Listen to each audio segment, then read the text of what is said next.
સુરતના બારડોલીના ઉના બસ અકસ્માતનો મામલો બસ અકસ્માતમાં કુલ 7 પેસેન્જરોના મોત નીપજ્યા। સુરત જિલ્લા કલેક્ટર ઘટના સ્થળે પહોંચ્યા। હાલ મૃતકોની ઓળખ થઈ નથી। જે સુરત જિલ્લા કલેક્ટર દ્વારા ઘટના મામલે મહારાષ્ટ્રના ધુલેને ડેપોને જાણ કરવામાં આવી। મહારાષ્ટ્ર પ્રવાસન બારડોલી ઘટના સ્થળે આવવા રવાના થયા। અકસ્માતની ઘટનામાં 30 જેટલા લોકો ઇજાગ્રસ્ત થયા। ઇજાગ્રસ્ત પેસેન્જરો પૈકી 10 લોકોને પ્રાથમિક સારવાર આપીને ઘરે મોકલી આપવામાં આવ્યા। હાલ મૃતકોની ઓળખ કરવાની તજવીજ ચાલુ છે। સુરત જિલ્લા કલેક્ટરે ઘટના અંગે દુઃખ વ્યક્ત કર્યું। આજે સાંજે 4 વાગ્યાની આસપાસ NH53 બારડોલી તાલુકાના આપણા કુવા ગામની નજીક એક ટેન્કર સાથે એક બસ અથડાતા અને તે બસની સાથે બીજી બસ અથડાતા એક એક્સિડન્ટ થયો હતો।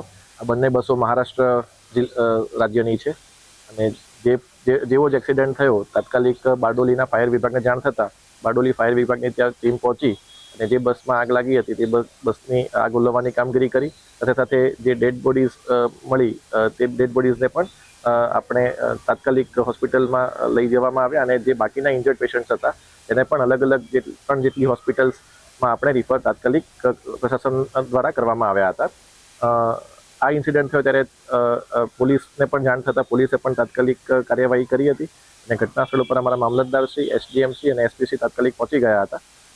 હું પણ હજીરા ખાતે એક અન્ય મિટિંગમાં હતો અને મને મેસેજ મળ્યો તો તાત્કાલિક હું પણ અહીંયા આવ્યો છું અને અત્યારે હાલ બારડોલી CHC હોસ્પિટલની અંદર લગભગ આપણા 17 જેટલા પેશન્ટ્સ જે છે અંડર ટ્રીટમેન્ટ છે અને 7 જેટલા પેશન્ટ્સને અહીંયાથી સુરત સિવિલ હોસ્પિટલમાં રિફર કરવામાં આવ્યા છે। અત્યારે અહીંયા જે કોઈ પેશન્ટ્સ છે તે કોઈ ગંભીર હાલતમાં નથી, તમામને ટ્રીટમેન્ટ આપવામાં આવી છે। અમારા તમામ જેટલા પણ CHCના ડૉક્ટર્સ છે, સ્ટાફ નર્સિસ છે, તેમની ટીમે પણ ખૂબ જ સારી કામગીરી કરી છે અને તાત્કાલિક ધોરણે પેશન્ટ્સને જે પણ પેશન્ટ આવ્યા તેમને ટ્રીટમેન્ટ આપવાની કામગીરી કરી છે। અત્યારે અહીંયા કોઈ મોટો પ્રશ્ન નથી।